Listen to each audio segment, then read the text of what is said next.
anggap sebagai teman biasa, tapi kebaikanmu melebihi orang yang ku cintai.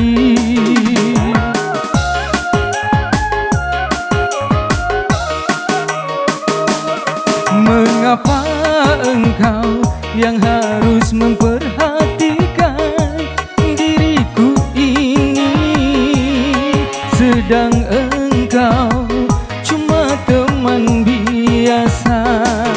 Kau mampu mengobati lukaku selama diriku menderita, sedangkan orang yang ku cintai tak pernah menghiraukan diriku. Kau yang ku anggap sebagai teman biasa, tapi kebaikanmu melebihi orang yang ku cintai.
Apakah kau tak menyesal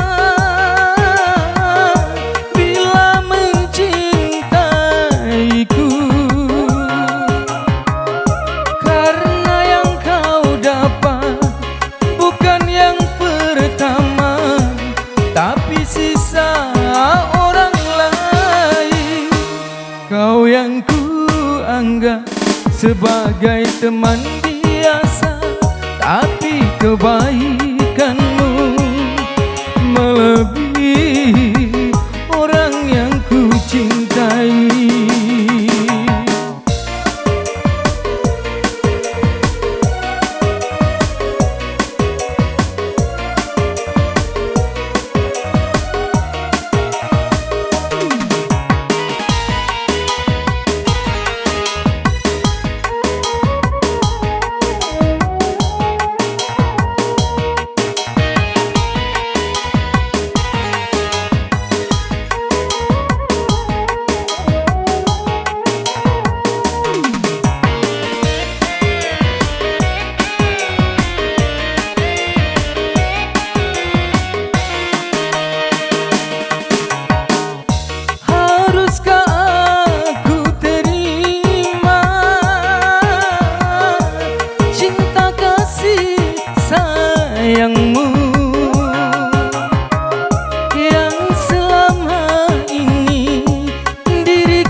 anggap sebagai teman